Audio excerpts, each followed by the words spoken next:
The best way to grow on YouTube is to create content that actually ranks in search. Meaning when someone searches for a question or they're searching for a topic that you're making a video about, your video comes up first. Recently, I did 2 experiments to try to better understand how ranking in search works. This is what happened. I'm Chris E. Lewis. Nope, false. I'm Chris Lewis. That's my name. I only go by Chris E. Lewis because guess what? I don't rank for my own name. In my first experiment, I created a short video to try to rank for my own name, and guess what? It worked temporarily. When I first released it, my video immediately ranked as number 2 for Chris Lewis. After a few days, however, it no longer appeared anywhere when searching for Chris Lewis. It shows up real strong when you search for ranking for my name, but it doesn't show up at all for searching for Chris Lewis. I have a couple of theories as to why this happened. Number 1, it was a short video. YouTube does favor longer content because YouTube's whole strategy is to keep people on YouTube as long as possible. So a 2-3 minute video, while there can be a place for it, a lot of times YouTube favors longer content. So when you're searching for things, sometimes a 3 to 7 minute video, 7 to 15 minute video might show up above a short video under 3 minutes. Another reason that it might not have succeeded was simply because it didn't get any traffic.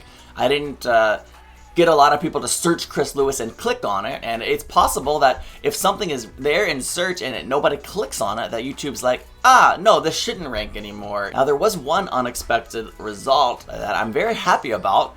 When you search for Chris Lewis now, it's not up at the top, but my channel actually appears when you scroll down a little ways. So hey, that's a pretty awesome improvement. For my second experiment, I created a whole new channel.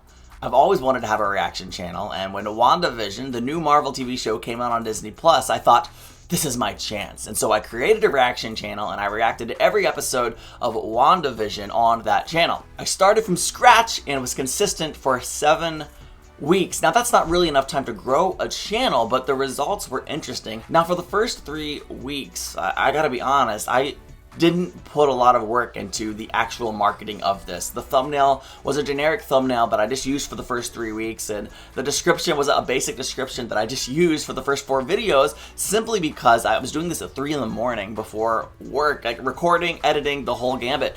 And is gambit the right word? The whole shebang! On the 4th week, the 5th video, I decided to put in a little more effort. I created a very specific thumbnail. I worked a lot harder on the description, and the results were different. The moment I finished watching the video, I realized this bad boy already had 700 views. That was new for me. And so I had to ask myself what was different about this video, and why did that video and the rest of the season go on to perform so much better than the first couple of videos. And it really is a combination of thumbnails, titles, and tags. Now let me explain what that means. Thumbnails, right?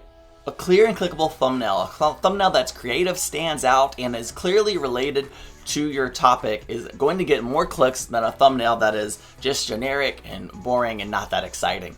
And we should be doing the research, right? Research your topic, search your topic, and see what the other thumbnails look like, and ask yourself, how can I make a thumbnail that is at least in competition with these, if not much better? Now, the rest of the metadata that is embedded in the video is what's really going to make it rank in search. And we need to make sure our title, our description, and our tags all are working together to make our video rankable. And that was the key thing I did differently in that 5th episode of WandaVision. My title had my keyword in it. My description, I actually put the keyword as the first line in my description. WandaVision, episode 5. Pretty simple. Then I said some more stuff, and then in my tags I had all my keywords and I had it all in there, and many of those were how people found my video. Now YouTube has been throwing us for a little bit of a loop lately. When you go to enter the tags in your video, underneath tags there's that small text, the descriptive text that we always overlook, and it says now that tags can be useful if content in your video is commonly misspelled. Otherwise, tags play a minimal role in helping viewers find your video. Does that mean tags don't matter?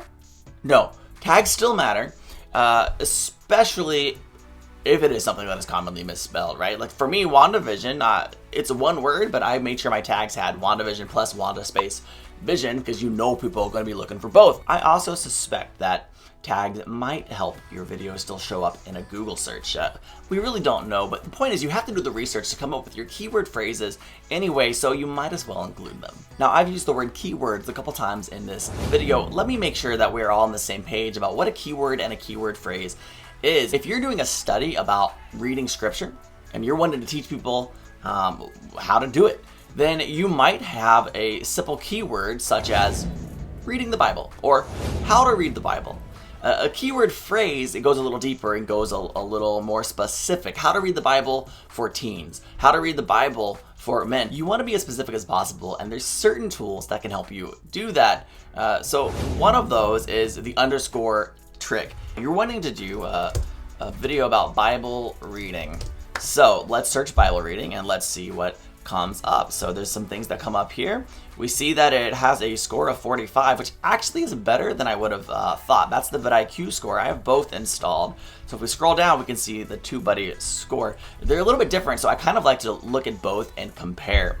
And you can kind of see search volume and competition, and that really is the key. So you can see that Bible reading is something that actually has a lot of search volume, but doesn't have a lot of competition, or it has a fair amount of competition. It probably could be lower, but that might mean that is a good place for you to start as your keyword. Now, if you're wanting to get more specific, you can use the underscore trick, which means you press space and underscore after your plan, and now you see things that people also search. Bible reading plan 2021, Bible reading audio, Bible reading for sleep, Bible reading music. Now you're getting all of these video ideas. Bible reading ASMR. I know a couple Christian YouTube channels that could benefit. Also, can do it before and see what comes up. ASMR Bible reading, daily Bible reading 2021, English Bible reading. So a lot of these are similar, but they could be different. And you could actually put it in the middle of words as well on, I don't know, Bible daily reading,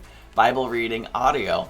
I didn't know what would come up there, but with those words, that's interesting. You could also try how to read the Bible. Gotta spell it right.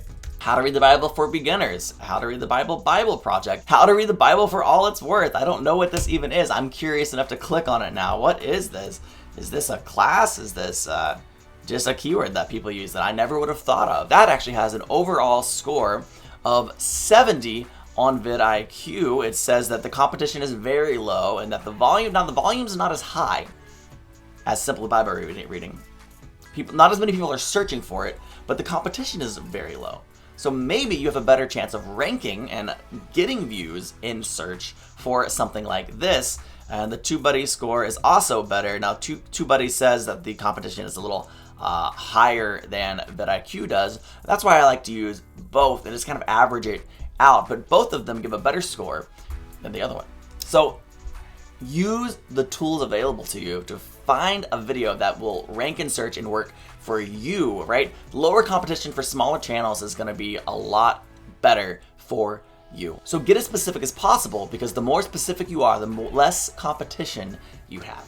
Do the research before you press record. That way you can frame your entire video, your entire content around that keyword search. And I often will do a brainstorm. I know what I want to talk about, but I don't finalize my outline. I don't finalize the context of my video until I do the research, because that actually will change the context. You can have the same content and frame it differently. Listen, if this is new to you or you're feeling overwhelmed, I want you to know it's okay. It takes time to learn how to do this. It takes time to get good at it. So be patient with yourself and give yourself grace. And that's exactly why TrueFam Media created the resource, 5 questions to ask before you press record. And that will help you get started. It will give you some tips and tools in doing the research and just give you a path to prepare to hit that record button. And if you've been trying to rank and search for a little while and you're struggling and you're frustrated because it's not working, it's okay. Be patient. It actually takes a long time for the algorithm